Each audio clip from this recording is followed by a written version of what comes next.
Hey there, welcome to the Perfectly Blended Podcast, Season 4, Episode 13. Today's episode, we're going to talk about how a broken past equals a broken marriage, and that's coming up right now.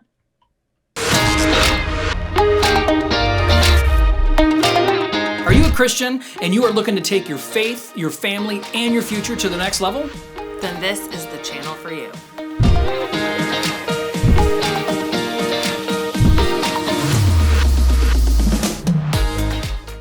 Welcome.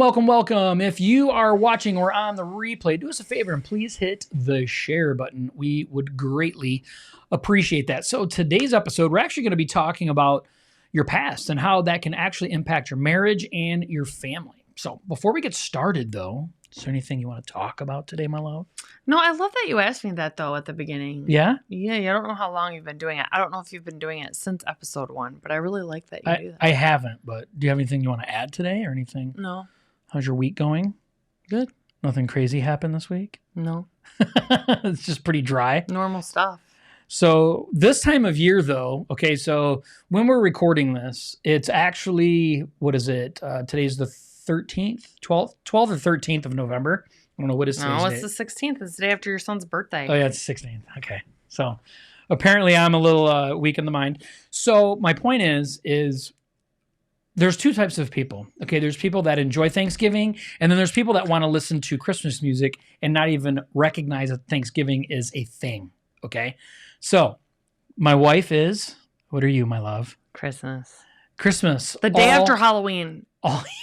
All year long. What is happening down here? What is this? My week is going good. Oh, not me? Doug. So we know that Stacy and Doug together. You guys are hilarious. You guys are cracking me up. So nonetheless, I actually really, really love Thanksgiving. Okay. And the reason why is because I like to cook. I enjoy cooking. Okay. I have a whole process for making the turkey and I go through all these things. My wife is like, can't wait. We have vacation we're doing in January. She doesn't want to talk about it. I'll bring up, we need to talk about some stuff. She's like, I want to talk about that. I want to talk about that. Don't you overshadow my Christmas season with your dumb Thanksgiving and your stupid vacation we're going on, okay? I actually feel that way, though. No, it's bad. It's bad. I can't even talk about anything. Well, last night we're laying in bed and he's trying to talk to me about our cruise. Like, we're going to Puerto Rico where we've never been. And we're cruising out of Puerto Rico. And he's trying to talk to me about it. I'm like, I don't want to talk about that. No, I'm focused on Christmas right now. No, she's serious. Like, got dead serious at me. And then she's like, you can't get mad at me. Okay, don't get mad at me because I don't want to talk about that right now. I'm like, I'm not doing anything wrong. Lord, my Lord, I can't even speak to you about things that we have to talk about sooner. Oh, sorry. So, regardless, we can't even talk about things that matter to us because Christmas is coming. What we do have something that we're doing, though. December 3rd, we just signed up today. We did. Ron Deal is going to be in Michigan in Grand Rapids, December 3rd and December 4th. It's a free event. December 3rd is like an open forum where people can openly talk about blended families. And then December 4th is something else. We can't go to the December 4th one. We don't care. So exactly. So we go to the we're going to the December 3rd one, though. And we just shared it tonight after we registered and let everybody know that it is in Grand Rapids, and 3rd, it's from 7 to 8:30. But the 4th is like an all-day thing. It's like 8 a.m. to 4:30 or something like that. And it's free, and it's at a local church over in Grand Rapids. In Grand Rapids, which is like the biggest, probably one of the largest cities we have here in Michigan. So if you're from Michigan and you listen to the podcast, please register for it. Maybe we have an opportunity to meet you there. Or, I mean, if you have the time and you want to fly in, you don't live in Michigan. That's true. Just fly in and go. Right. Maybe you'd like to drive a lot. You could drive from like California or something. Just drive. If you get started now, you can make Grand Rapids, Southern Par. But depending on where you live, we don't know. For us, it's about a 2-hour drive. Yeah. So, all right. So today we want to talk about the broken past, right? So if you haven't listened to the podcast before, if you don't know our story a little bit, Christy and I come, I would say, from a little rougher upbringing, to a certain degree. Christy is definitely much more rough than I have been. And what we are fully open about. I mean, we both are recovering alcoholics. We had addiction issues with alcohol. And a lot of that stemmed from certain levels of abuse. For Christy, it's been a lot of sexual abuse, mental abuse, physical abuse, a lot of those things. And so with all of these broken pasts, which Christy can, elaborate on all that. But when it comes to having all these different parts of broken past, we've realized that, we don't get any types of healing for things like that. It really impacts all parts of our lives, but gravely impacts our marriage and our family. Yeah, it does. So before we dive in, do you want to talk about any of that? No. Or are you just ready to go? Yeah, because I'm sure we'll get into it as we get into the points. All That's what I mean. Looking at the points and everything, I'm like, we'll get into a lot of that stuff. All right. So we have 4 points we want to share tonight. For the first point, we want to say about broken past equals a broken marriage is you need to make sure that you are honest about your past. Yeah, I think a lot of people either try to cover it up, like not talk about it, or they try to skip over it and act like it's no big deal. A little denial, maybe? Yeah. Like I remember one of the very first times that I went to a counseling session and the person's like, so tell me about yourself. And I was just like, well, growing up, I was molested and my dad was physically abusive and my stepdad was physically abusive. And I was molested by my step grandpa and then this and this. And I'm going through all these things. And I'm just talking about them like all nonchalantly. They could tell, a professional can tell when you're not healed from it. You're kind of just like apathetic to it. Mm-hmm. And what that I didn't realize at the time is it really made me an emotionally distant. I had no empathy for other people. I had no emotion at all, hardly. And I didn't hardly ever cry. I was angry all the time. I was bitter. And I just thought the world was an awful place. I was very hateful.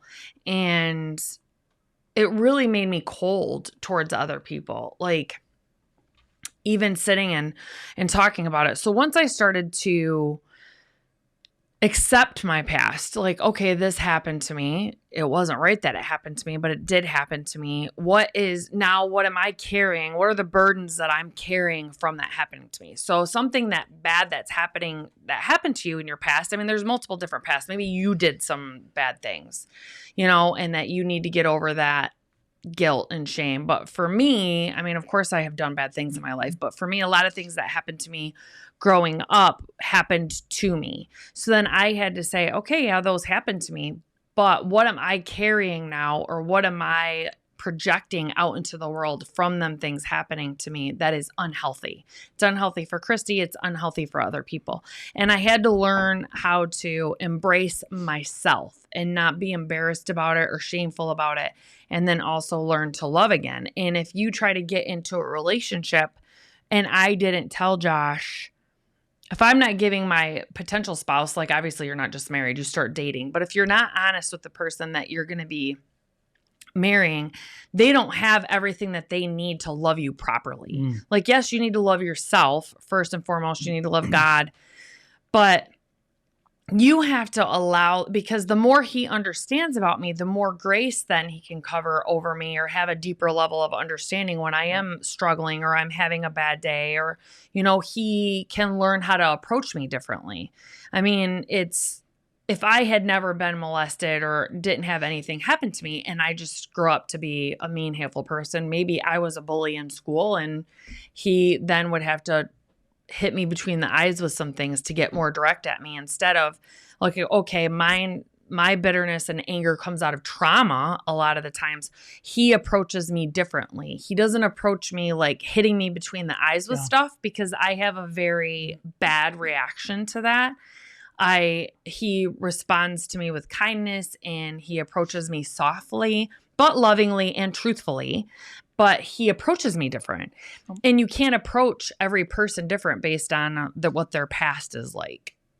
No, I agree. And I think that you almost have an unfair, it's unfair to each of you going into a relationship. So we talk about blended families, right? So Christy and I have been married before. Most likely, most people that watch this have been married before, right? And they've already had a marriage that did not work out. And there is most likely some brokenness that came from that, not just including your childhood. And I would say 70% of people do not deal with that, those past pains and stuff. They don't want to talk about those things, or they want, like Christy said, you want to pretend like the stuff didn't happen, or I shouldn't be concerned about those things, right? We get the shoulds going, like I should be fine, I should be this, I should be that. And especially in the Christian community, we really find it real easy to kind of slip things under the rug and not really give it the attention that it really deserves and needs because of our shame and our guilt. So, we talk about being honest about our past. That's some of the hardest things we ever have to do.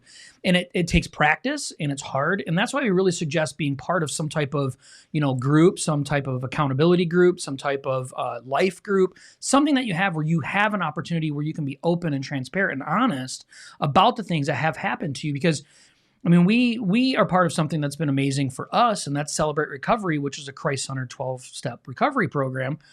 And there is what? You're skipping ahead. No, right. I know. And that goes into the second part. You're right. It's awesome though. But my point being is that, there is somebody that's part of our group that you've been coming for years. And then all of a sudden this person came out in group one time and mentioned about having some form of abuse as a child and never told anybody ever. And this person is in their mid-30s.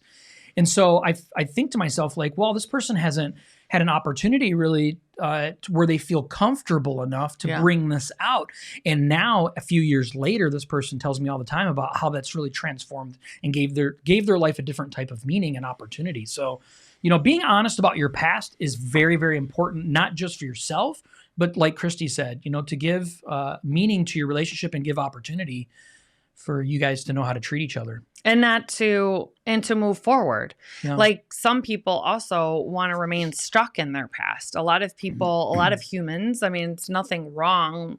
I'm not pointing fingers at everyone struggles with their own things, but some people get stuck in the addiction of victim. So they like the attention that they get from being a victim. They which can turn into narcissistic tendencies, but you have to allow it to recognize your past and then what you're going to do to move forward. So you embrace it, but then what do you need to do to grow? Not say, oh, this happened to me. Feel sorry for me. Everyone needs to love me. Everyone needs to cater to me. Everyone needs to always do my needs. I'm always offended. I'm always upset. No, that's wounds still. And you have to mature past those things. And the first way that you're going to be able to do that is to pray and to really lean into God, because we get stuck in our own denial about things. We only see things through our perception. And until God opens our eyes to allow us to start seeing the things that we need to work on, our view of point of the past is going to be tainted really by hurt and shame and guilt and all of that. Yeah.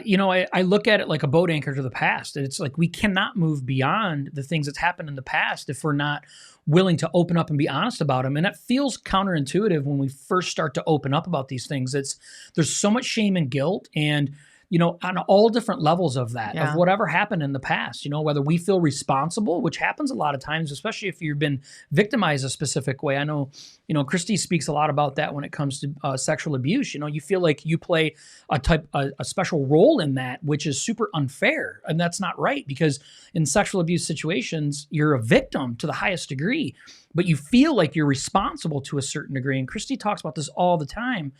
And I can't empathize with that because it's never happened to me, but I can understand because I hear the way she talks about it, and she takes those types of responsibilities of those things. So you feel that guilt and shame of it, and you never want to talk about it.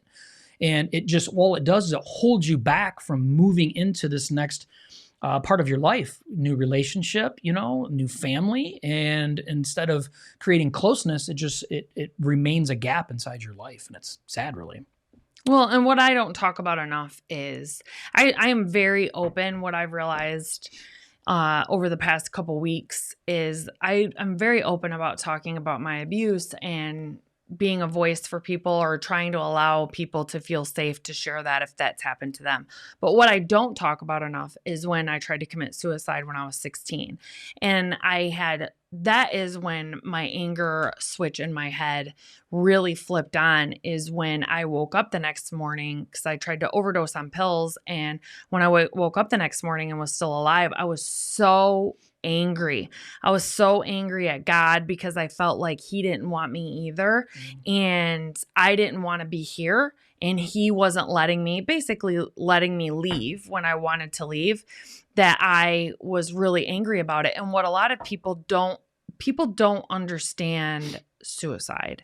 They think they do, unless you talk to somebody that has actually tried or made plans to and got prevented and had an intervention and things like that. People don't really understand it. And I think it needs to be talked about more, about embracing the past. If I wouldn't have embraced that portion of me, the 16-year-old girl that thought that she didn't need to be here anymore, didn't deserve to be here, and didn't have a reason to be here. Those are the things that need to be talked about. And if I didn't talk about that and address that even before him and I got together, there's a lot of shame in that too. Like, you plan on committing suicide and being gone, and instead you didn't. And it's like having to tell somebody that the stigma that is around suicide, that a lot of people think is it's selfish, like it's a highly selfish thing, which is the exact opposite of that in the person's mind that's trying to do that.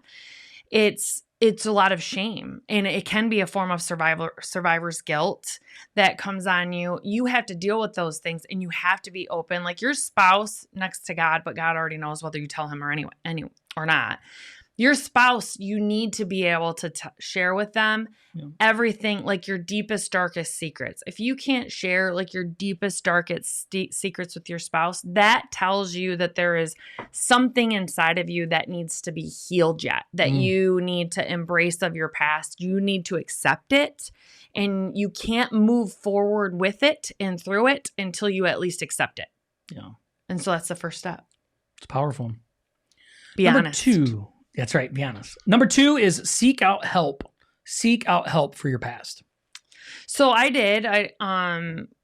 When I didn't know where to go to, when I was 18, I started going to see a psychiatrist and a psychologist, and I tried all sorts of things, medication, all of that stuff to seek out support.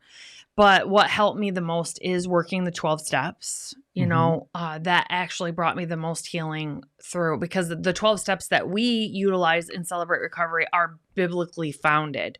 So I really do believe that the majority of my healing over the past 5 years, I've been sober for 10, but over the past 5 years, I've made leaps and bound progress with God, because working through the 12 steps with biblical principles, opening my eyes to God's word, his love for me, but also in his grace, but also his conviction and, his correction, his pruning, all of those things. It's really helped me personally embrace the past and start to move forward. Yeah, but there's no shame in seeking help. None. No, and that's why we want to talk about this point. Yeah. Something that comes with Christy and I is we're very much just people that says, we'll just do it on our own. We'll figure it out, right? Yeah. We are very much like almost to a negative fault. Yes. I would say that we are that way. Agree.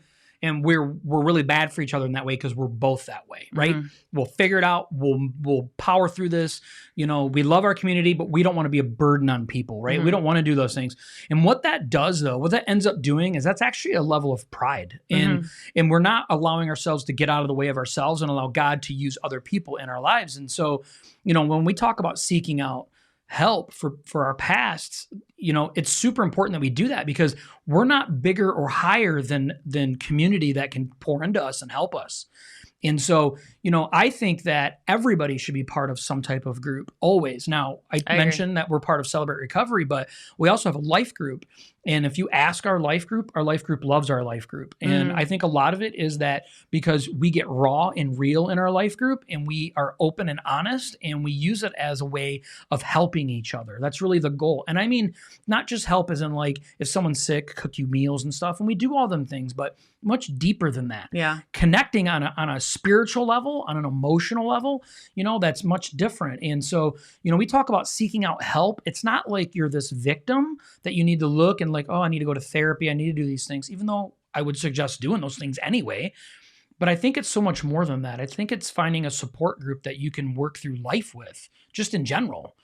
Our past, affects our future so greatly. And Christy and I didn't realize that until we found recovery and started working through those things and saying, this is so little to really to do with the alcohol issue in our lives. Yeah. And so much more to do with everything that we've had happen to us up until this point and the things that continue to happen to us and how to deal with those things. So seeking out help, is it has been a major needle mover in our lives personally.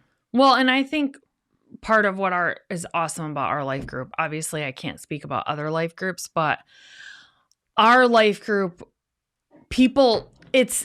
everyone has realized it's a safe place. So if someone's having feelings or thoughts about something that's going on in the church that are taboo, let's just say, like they're like, I just feel like that's stupid or something. They bring that up in life group and they're allowed to say it. And we're not like, you shouldn't feel that way. Or, we all openly talk about it. And what happens is a lot of the times the person's perception of that situation changes. Mm-hmm. It's like because you can't see outside of your own opinion and your own perception. So it's really good actually to talk about your opinion out loud as long as you're mature enough to do so, because everyone's not always going to agree with you, to bring a different opinion back into place and to spitball things and debate things. It's super, super healthy. And that's one of the main reasons why our life group, everyone in our life group loves our life group, because we all can have some hard conversations and know that we lead it back to God.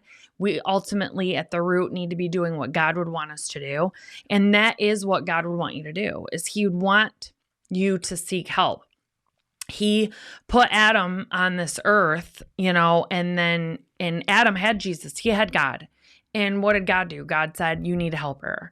And he created the woman for him. He didn't create us to be lone wolves. He didn't. True. He created us to be a community and to lean on one another.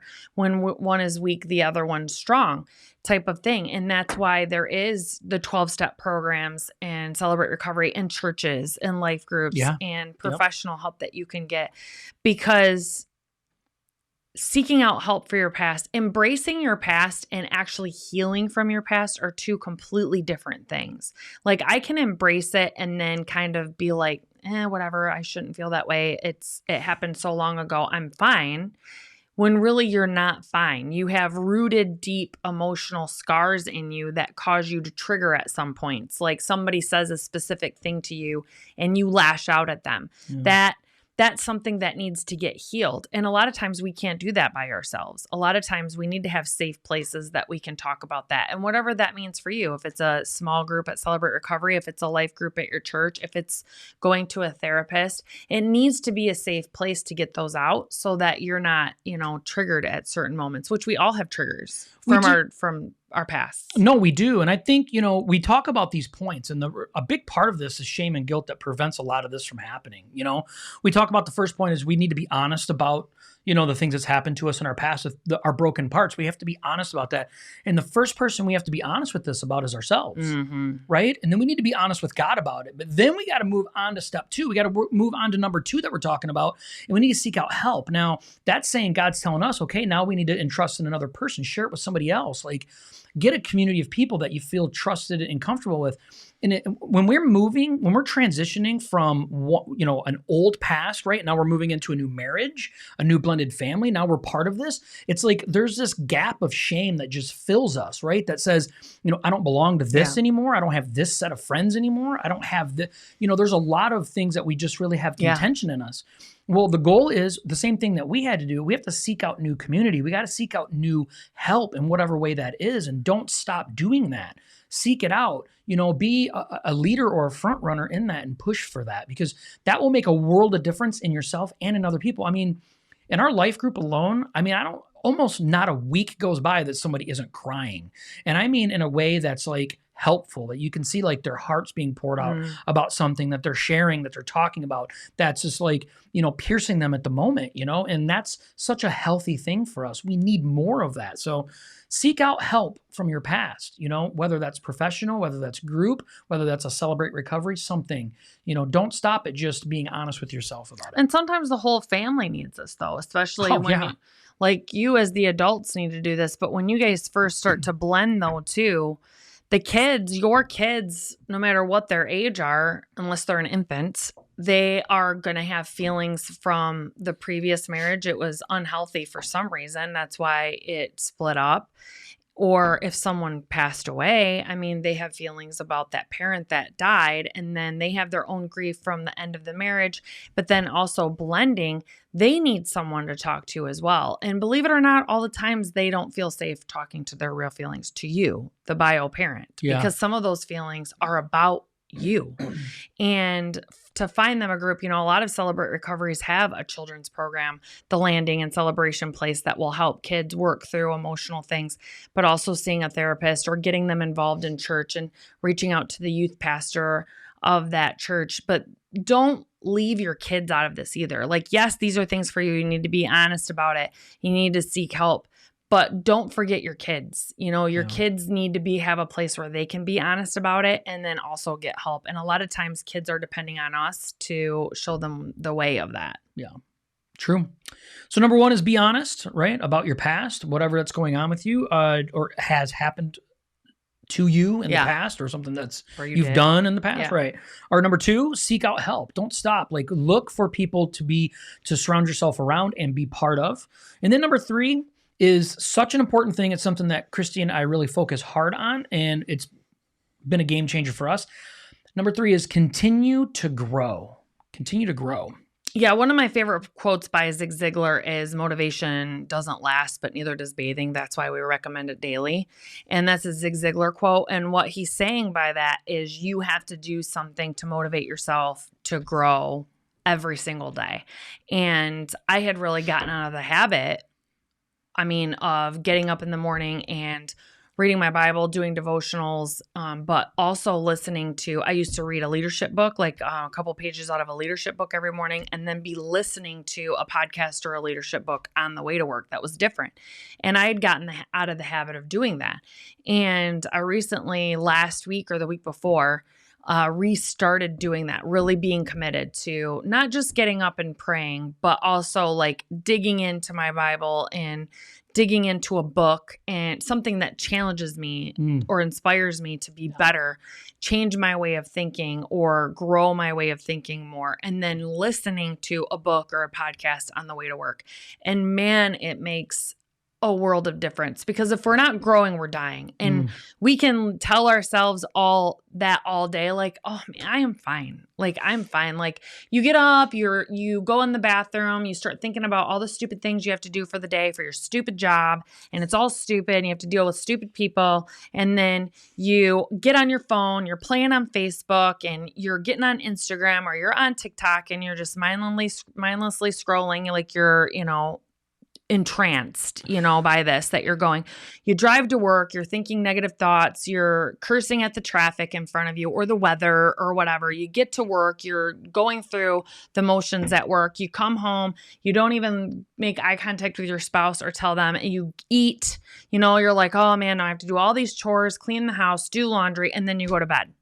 And it's like, what any of that was beneficial for the world in that way? Like, how did you affect God's kingdom in that day? How did you allow God to speak into you that day? Yeah. How did you grow that day? How did you leave things better than what you found them that day? And we aren't just going to wake up and naturally be doing those things. We aren't. No. We have to try to be intentional. Do those. Yeah. Like, you actually have to try to do it and put the effort in, and then say, okay, what did I just listen to in this book? Or what did I just read in this devotional? Okay, I need to have more grace today, or I need to have more patience today. And you bring it up at the forefront of your mind. I used to have alarms. I don't anymore. I guess I could again. I used to have alarms go off periodically throughout the day, like 2 or 3 of them every couple hours, to remind me to pray or to remind me to stop and read a Bible verse or something. And those things help, because you can wake up and say you're the most Christian person that you know of ever, as long as you're all by yourself. And then you get out in the world and you start dealing with people and you turn into a completely different person. Right. You have to be able to have things that knock you back in. And you have to do those things for yourself. Like you have to do fail safes, like, Yep. okay, like Bible verses around me at the office, Bible verse on, your phone. Jesus saved my life, is on my phone screen, things that wake you up. And then after a while, I won't notice that anymore. And I need to change it, Yep. and put something new on there.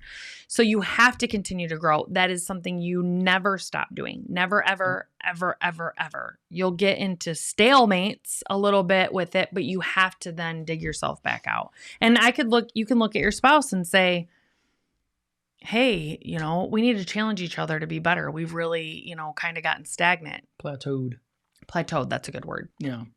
But we want to talk about this point because, we talk about broken past and we talk about people that said, you know what, Josh and Christy, I've worked on being honest about it. And I have I do have a group that I'm part of. Yeah. Okay. But are you continuing to grow though? Because it's real easy once, you talk about your abuse or your addictions and you've moved beyond those and you're not doing those anymore.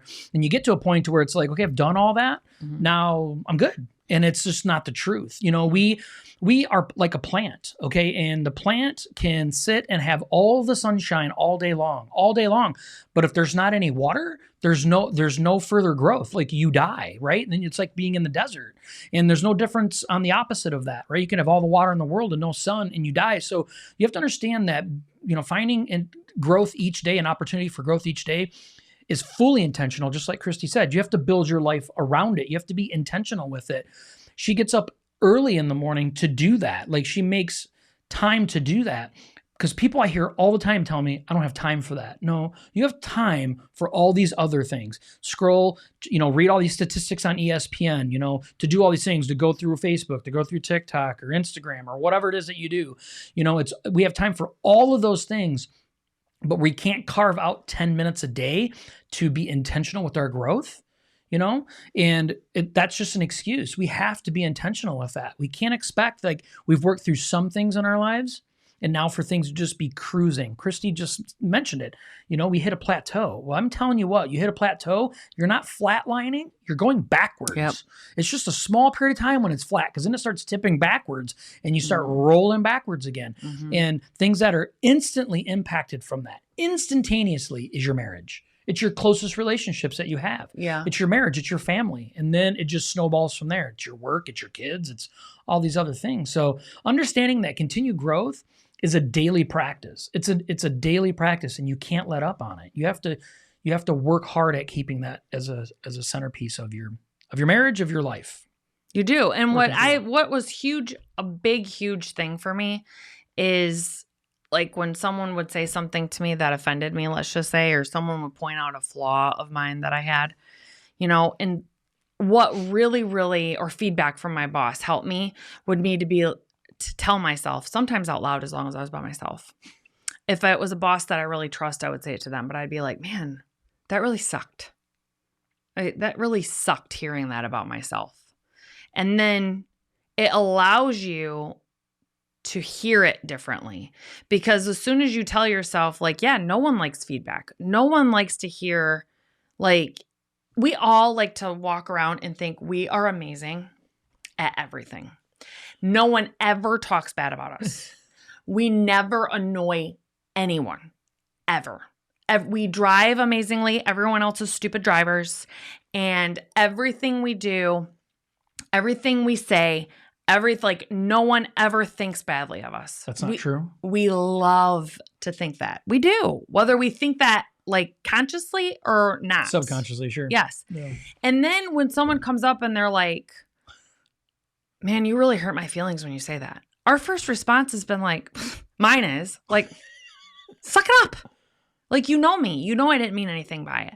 Instead of being like, man, that really sucks to hear.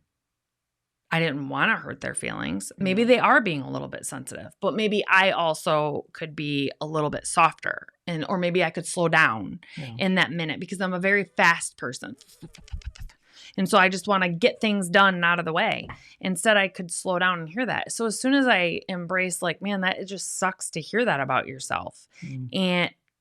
And then you talk about it with that person. Like, hey, that really sucked to hear. I'm really sorry. How did that make you feel? I don't mean that. This makes me feel like crap. And then you talk about it. Because I know I used to struggle with that for a long time. I used to be like, how could anybody get annoyed with me? I'm honest. I'm always real.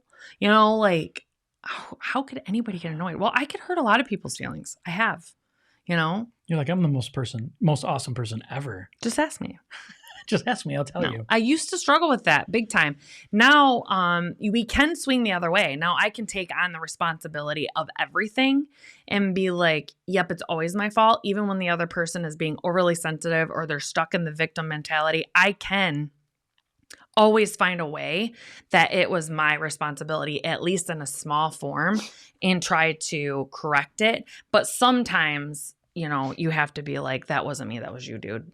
But the majority of the time we can make improvements, especially when it comes to relationships. Yeah. And I think the way to do that though, is to continuously work on growing. Yes. I think a big part, I tell people all the time, I think this is a thing that's just really been standing out to me lately, is that a big part of my personal growth is my vulnerability. Being vulnerable, intentionally vulnerable about things, has been a big part of helping me grow. And knowing that it's not easy to be vulnerable, especially as a man. It's not, right? We're prideful and we're like, we're supposed to be the man. We're supposed to be this. We're supposed to be that. And instead of getting caught up in that, I say, no, I need to work on being vulnerable, open, and honest about something. I take responsibility. Ask my wife. I probably take more than I should. I kind of fall into the second category is what she was talking about, where I take on everything, and that's a victim mindset too. So, but being open and honest and vulnerable has helped me grow, putting me in positions where I have to deal with pride and making sure that I stay humbled with stuff keeps me growing. And we have to be intentional with that because it's easy for me to move past the past. I've done it. And it's easy for me to say, when I'm seeking out support groups and stuff, I have an amazing life group. I have an amazing recovery group that I'm part of. It's easy for me to say that and say, it's taking work though. I'm good. Great. But it's easy for me to say, okay, I'm coasting now. I'm good. And I'm not good. What's the next thing that needs to challenge Josh? What is it? Am I allowing people to speak into my life? Am I giving my wife an opportunity to be honest with me without me biting her head off or ignoring her? And that's a challenge. It is a challenge. It's hard. And constantly putting ourselves in a position to say, I need to grow, and having that mindset open to that will continuously push us in the right direction, into a healthier marriage, into a healthier family. Well, let's be honest. If you are a person that's constantly striving to be better and to do better, if you are constantly, seriously, as much as humanly possible, trying to be better, and then someone says something to you and you all, just say in that day, that's all you've been doing is thinking about, man, I need to do this. And I got to do, and you're feeling like, man, I'm working so hard. And then someone comes in and just swipes your feet under you, not on purpose, but just brings to your attention somewhere that you really are just sucking. The easiest thing for you to do is get mad because you're trying so hard. Yep. But what reverses that is for you to say they don't know. Other people don't know how hard in your brain you're trying or what you're doing behind the scenes or how much you're praying and working with God. What they know is what they know. If you hurt their feelings, you hurt their feelings. In their mind, you hurt that. You hurt them. And for you to try to say, no, I didn't, you can't say that. It's their feelings. If their feelings are hurt, their feelings are hurt. And that's what God wants from us, is very humble. How many times Jesus is perfect, and how many times, where people, he's just like, oh man, oh my gosh. These morons. These stupid dumb sheep, but he never even thought a thought like that because he's perfect, and it's like, he looks, in the Bible, it says he looked at them with sorrow, like, oh man, they need me more type of thing. So we just need to not get, even though we're continuing to grow and we need to be striving for growth, we also need, just because we're striving for growth doesn't mean that someone's not going to come and say, hey, I just feel like you missed the mark here. Yeah. Les Brown said in one of his books, like, it's like getting mad at the lion for not eating you because you didn't eat it. or something like that, or Yeah. getting mad at the lion for eating you or taking a bite out of you, even though you didn't take a bite out of him. Like, a lion's a lion and the world is the world. Yeah. So you can be trying as hard as you can. It's a broken world. So you have to be able to, that's part of growth, is taking feedback, negative feedback. Yeah, and that's hard because I think she was talking about me most of this. No, I wasn't. Not intentionally, but it's the truth though. You know, you get to where you're like, man, I'm really working on not just doing baby steps in certain areas of my life. I'm really working on taking giant steps, which makes you put yourself in a very vulnerable state. You put yourself out there, and not everyone can read your mind, especially in a marriage. You know, and then when my wife comes and says something to me about something that, you know, I've given her permission to talk about, which is everything that's on her mind. And then I'm like, I get upset about it. And then she's like, this is why I have a hard time coming to you about this stuff, because now I feel bad because I shared with you. And this is the truth, right? And I have to put myself in check and be like, that's unfair, right? I feel that it hurt me, and it did. And that's a valid concern of mine. But at the same time, we have to be open for these things, right? We have to say, okay, we need to talk about this. We need to work through this, because the goal is for us to continue to grow and grow together, right? It's real easy for one of us to shoot up like a star, right? But to grow together at the same time takes a lot of extra hard work. And we want our kids to see a healthy marriage. We want them to not grow up and become a blended family of their own, right? That's like one of our worst fears. And so understanding that our growth, you know, is super important, but being receptive, you know, for the people that love us, which is our spouse, and allowing them to speak into us is super important. And we don't want to miss that. We don't want to misunderstand. And if we are misunderstanding what our spouse is saying, which happens all the time. Yeah. And mainly because he doesn't listen. And sitting down, right? You know, these 2 ears God gives me, apparently I think only one of them works half the time. But I need to make sure that I do, right? Because to me, I feel like I listen a lot, but I really am only listening to the parts that my mind thinks is important, and I'm missing things that really are important to her. So I do talk a lot. But that's okay though, you know, and we need to stay attuned to that by having discussions and talking through it and working through it in communication, but continuously understanding that's part of growth. Yeah. We could really beat this one completely to death. We could. Which I think we just did. We could beat it to death. Right. Like a cow, just beating it. All right, so number 1, be honest about your past. Number 2, seek out help for your past, support groups, things of that nature. Number 3, continue to grow. Do not stop where you are. And then number 4, we want to end today's show with number 4. You cannot pour from an empty cup. Yes. And I like saying this because I think it's important to hear and remember. When we talk about personal growth, it's one thing, but we have to remember that I'm no use to Christy or my kids if I'm not truly taking care of myself in a healthy way. Now, not selfishly, right? And in the Christian community, we have a very hard time even speaking of things like this, about talking about taking care of ourselves, setting healthy boundaries, being smart about the way that we care for ourselves so we are useful to others. And especially when we talk about broken past, we usually fall into two. We're either a narcissist or we're a victim. And that's usually the two results that come from it. And being intentional with filling our own cup to make sure that we're being helpful to our spouses is important. Well, and I think people can like toggle back and forth between the two. You can. Depending on the situation too. Yeah. Well, I mean, this is the one that I struggle with the most. I'm not going to lie. So I have thyroid issues, which we just found out about 6 months ago, and I have to be on thyroid medicine. And I went for a checkup the other day. I don't remember when it was. And the doctor was talking to me about exercise. And right now I'm actually in a really good place with it. I'm okay with not right now. And usually it's not like we're super exercisers. I think we were super committed like in 2013 before we got married. We were like super committed for a long time. We've went ebbs and flows now, other times being committed, maybe 6 months to a year. And then we kind of die off for like 75 years, it feels like, and then want to start again. But right now where I'm at in my life, I know that I need to get healthier. I know that I have to have some physical activity in there, but I am okay with not beating myself up about it every single day because there is so much on our plate, but I'm just speaking for myself. I feel like there is so much on my plate with working full time and having a podcast and Celebrate Recovery and life group and worship band and church and being a mom and all of these things.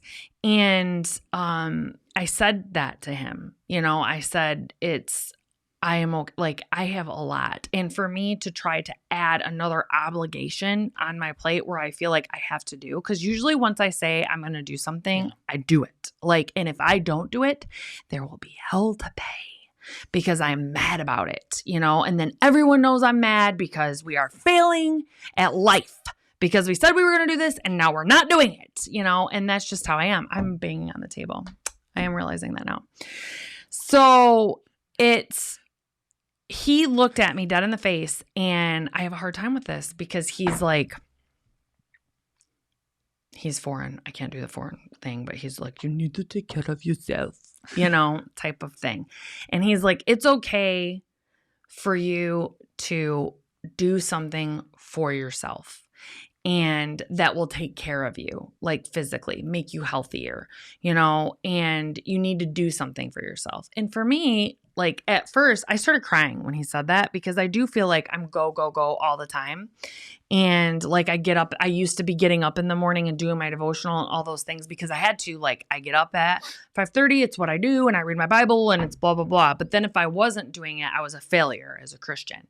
And now I'm back into doing it. I'm getting excited about doing it because of how much better I feel throughout the day, like longevity from doing it. So I want to do it, and I'm getting up and wanting to do it, and I'm excited to do it.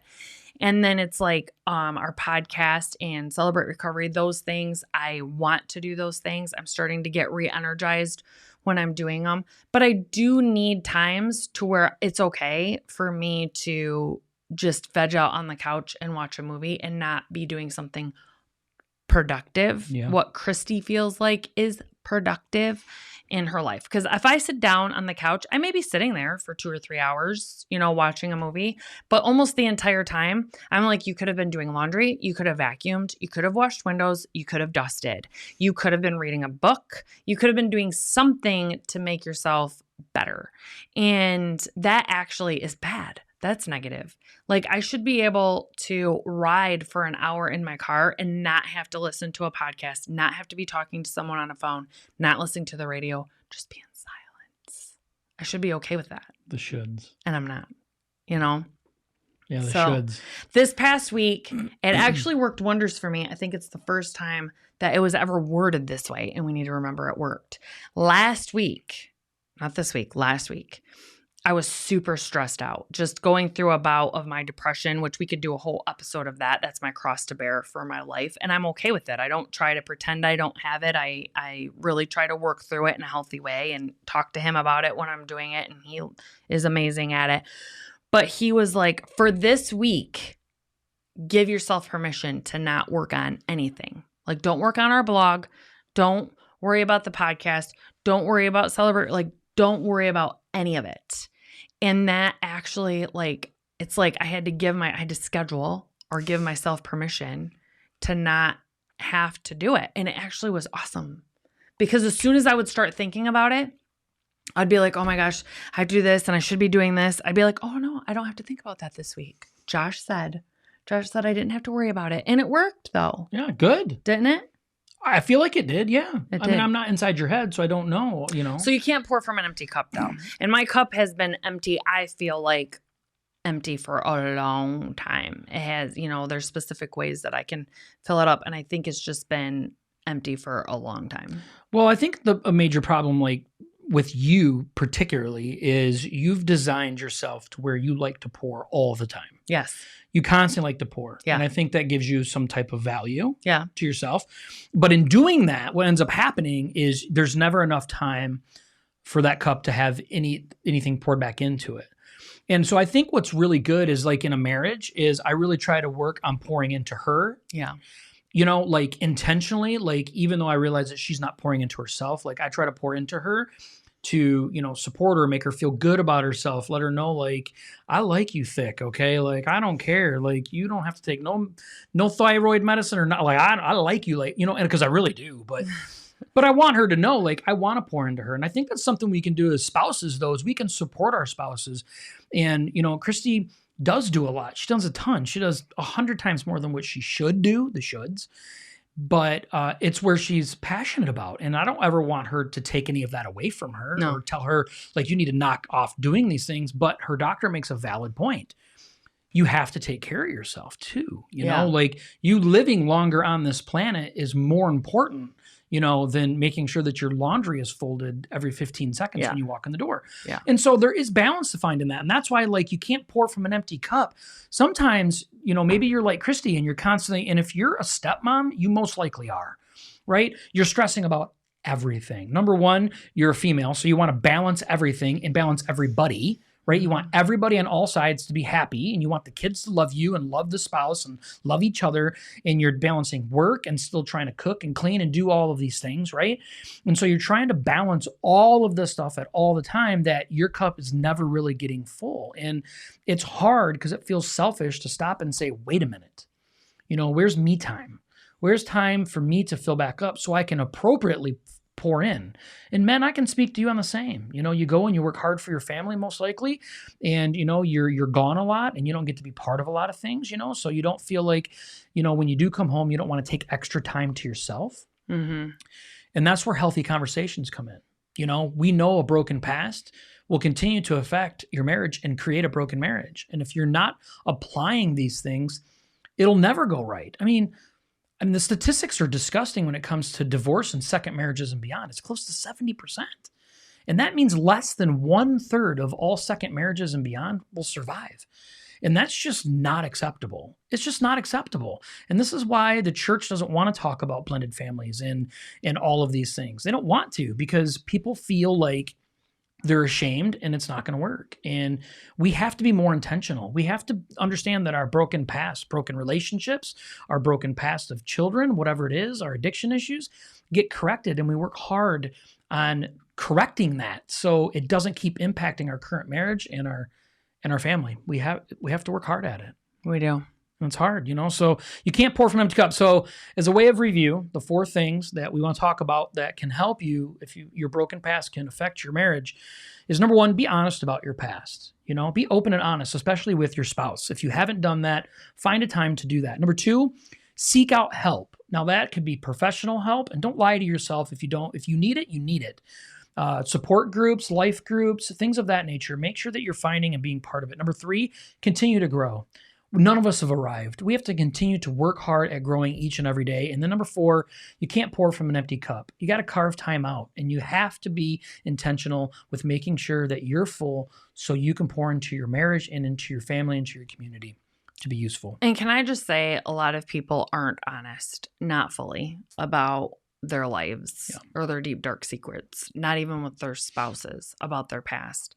And you have to have somebody that you, at least, it should be your spouse, but the stepping point is, like, if you go to a therapist, you need to get everything out of you.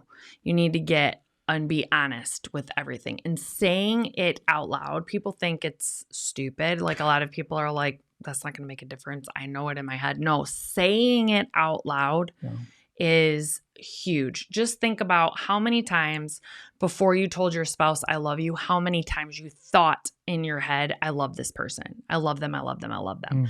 But saying it out loud has a different weight, a different depth to it. And it is no different with secrets, and it's no different with your past, and it's no different with the things that you're struggling with now. That's why saying the things out loud is so powerful. God wants us, you know, that's why in the Bible it says, you know, say it to yourself and to someone you trust. You know, you need to say it out loud for yourself. It's not even for the other person. It's for yourself. Yeah. So I want to leave a link down here. I'm going to type it in real quick. Ooh, what's the link? Christy. I don't know if I spelled that right, did I?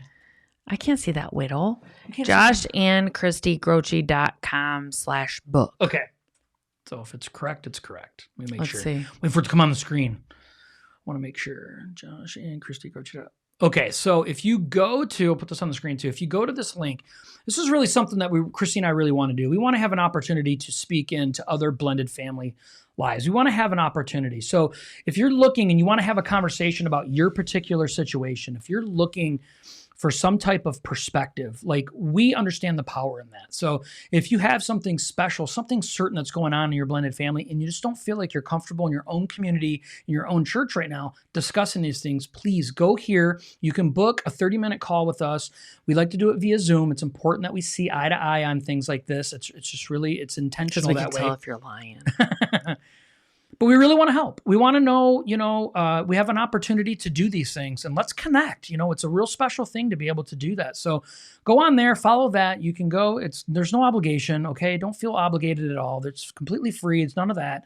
We just want to have an opportunity to speak with you. So if that's something that you are needing perspective of, something that maybe you just need to talk to a couple about your blended family, please follow that link, click on it, and schedule something with us. So we want to thank you for being here today, and we'll see you guys next Tuesday at 7. Bye.